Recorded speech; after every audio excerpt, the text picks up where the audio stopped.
Welcome back to Nightmare Theatre. My name is Arthur Pembroke. Some of my favourite horror stories involve that which cannot be seen or even described, leaving it up to the listener or viewer to conjure the terrifying image in their thoughts. Tonight's tale is exactly that, The Damned Thing by Ambrose Bierce.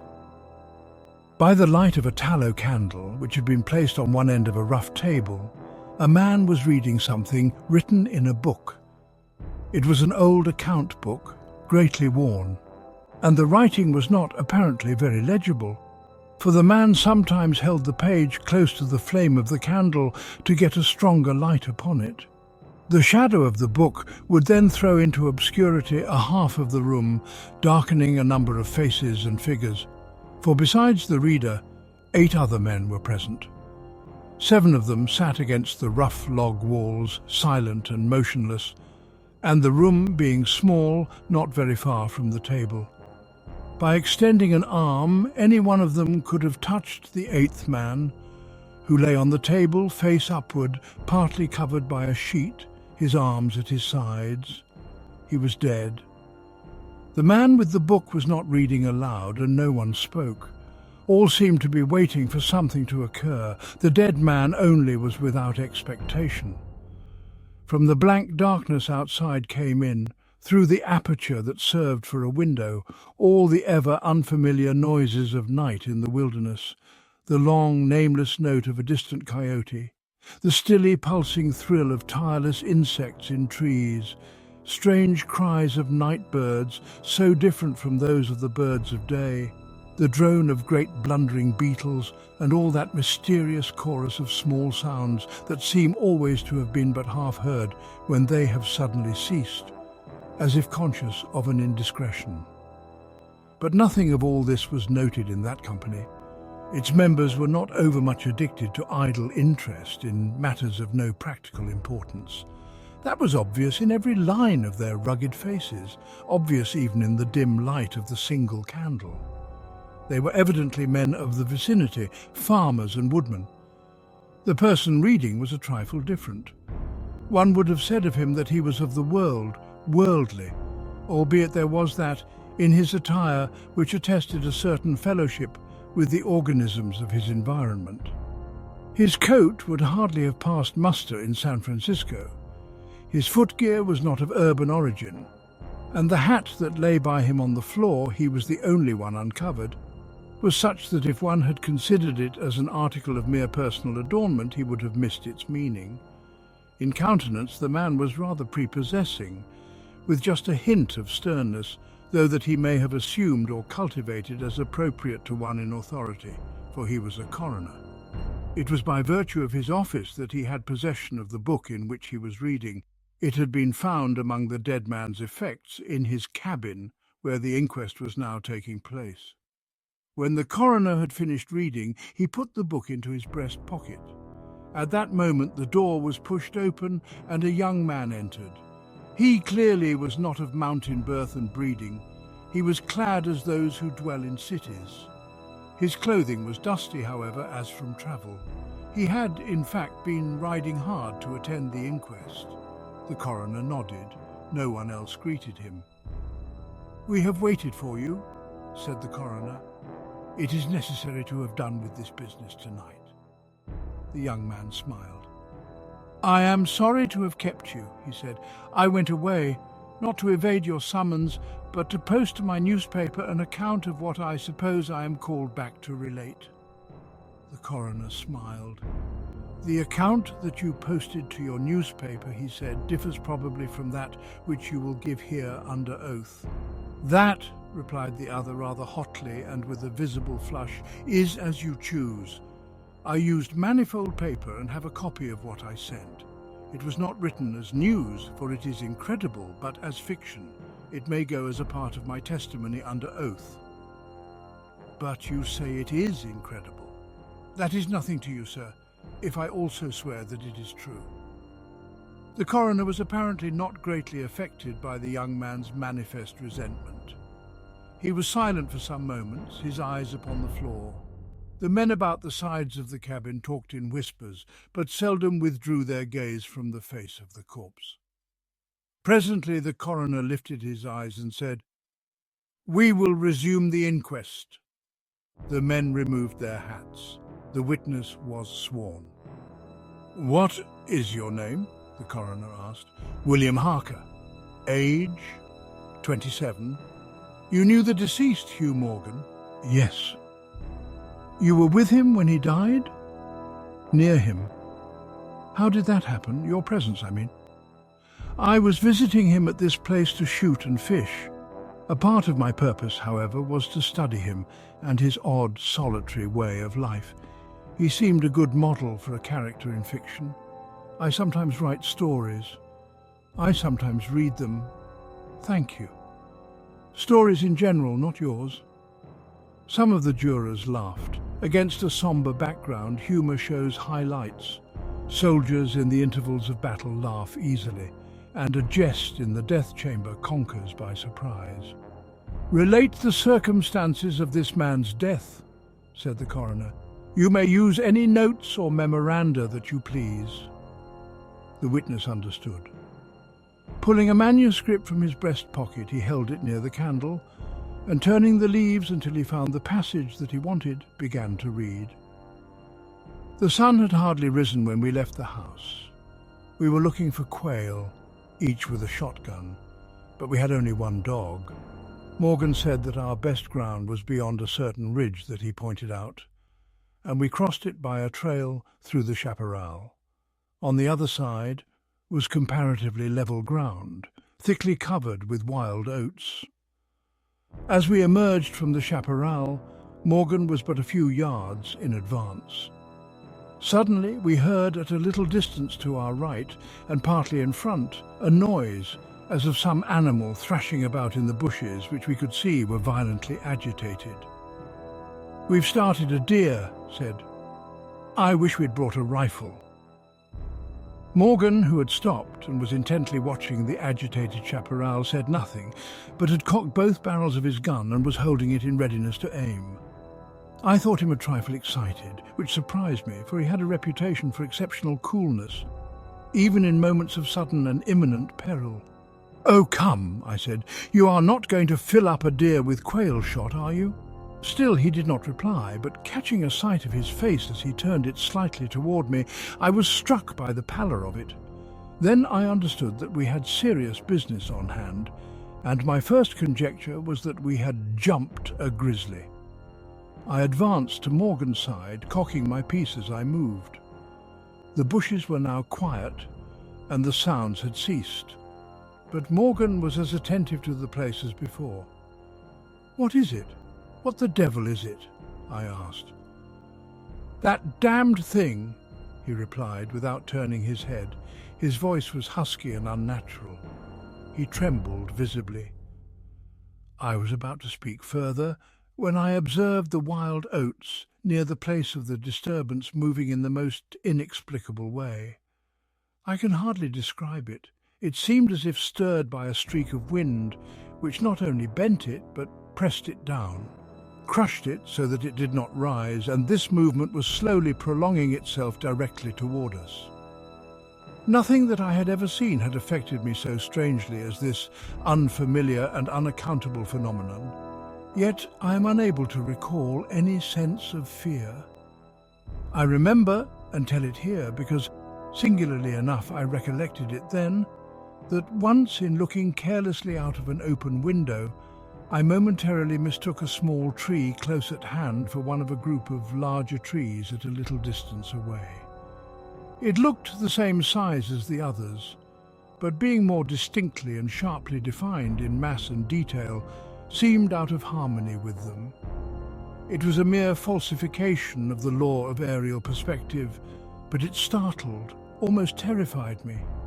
We so rely upon the orderly operation of familiar natural laws that any seeming suspension of them is noted as a menace to our safety, a warning of unthinkable calamity.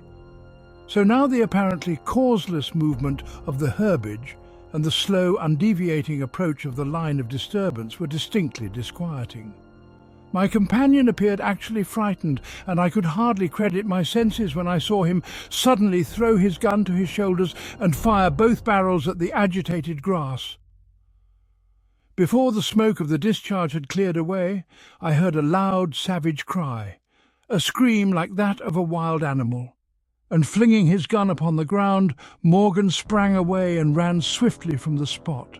At the same instant I was thrown violently to the ground by the impact of something unseen in the smoke, some soft, heavy substance that seemed thrown against me with great force. Before I could get upon my feet and recover my gun, which seemed to have been struck from my hands, I heard Morgan crying out as if in mortal agony, and mingling with his cries were such hoarse, savage sounds as one hears from fighting dogs. Inexpressibly terrified, I struggled to my feet and looked in the direction of Morgan's retreat. And may heaven in mercy spare me from another sight like that.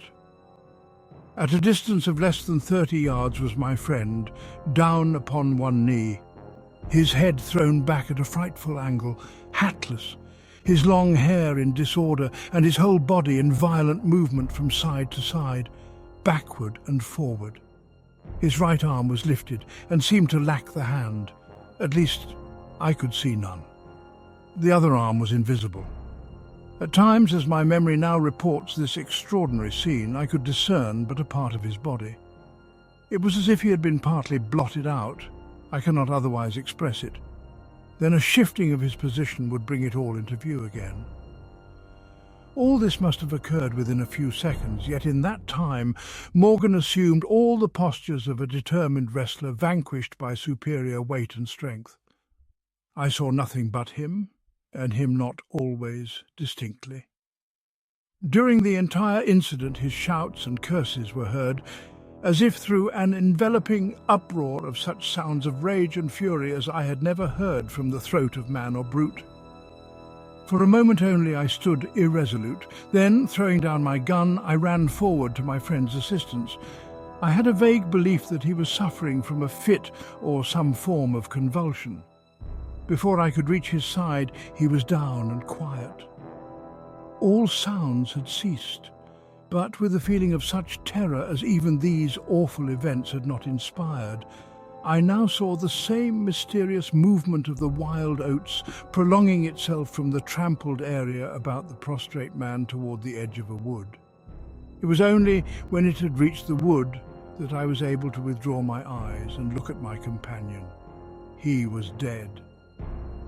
The coroner rose from his seat and stood beside the dead man. Lifting an edge of the sheet, he pulled it away, exposing the entire body, altogether naked and showing in the candlelight a clay-like yellow. It had, however, broad maculations of bluish black, obviously caused by extravasated blood from contusions. The chest and sides looked as if they had been beaten with a bludgeon. There were dreadful lacerations. The skin was torn in strips and shreds. The coroner moved round to the end of the table and undid a silk handkerchief, which had been passed under the chin and knotted on the top of the head. When the handkerchief was drawn away, it exposed what had been the throat. Some of the jurors who had risen to get a better view repented their curiosity and turned away their faces. Witness Harker went to the open window and leaned out across the sill, faint and sick. Dropping the handkerchief upon the dead man's neck, the coroner stepped to an angle of the room and from a pile of clothing produced one garment after another, each of which he held up a moment for inspection. All were torn and stiff with blood. The jurors did not make a closer inspection. They seemed rather uninterested. They had in truth seen all this before, the only thing that was new to them being Harker's testimony. "Gentlemen," the coroner said, "we have no more evidence, I think. Your duty has been already explained to you. If there is nothing you wish to ask, you may go outside and consider your verdict." The foreman rose, a tall, bearded man of 60, coarsely clad. "I should like to ask one question, Mr. Coroner," he said. "What asylum did this your last witness escape from?" "Mr. Harker," said the coroner gravely and tranquilly. "From what asylum did you last escape?" Harker flushed crimson again, but said nothing, and the 7 jurors rose and solemnly filed out of the cabin. "If you have done insulting me, sir," said Harker as soon as he and the officer were left alone with the dead man, "I suppose I am at liberty to go?" "Yes." Harker started to leave, but paused, with his hand on the door latch. The habit of his profession was strong in him, stronger than his sense of personal dignity. He turned about and said, "The book that you have there, I recognize it as Morgan's diary. You seemed greatly interested in it. You read in it while I was testifying. May I see it? The public would like—" "The book will cut no figure in this matter," replied the official, slipping it into his coat pocket.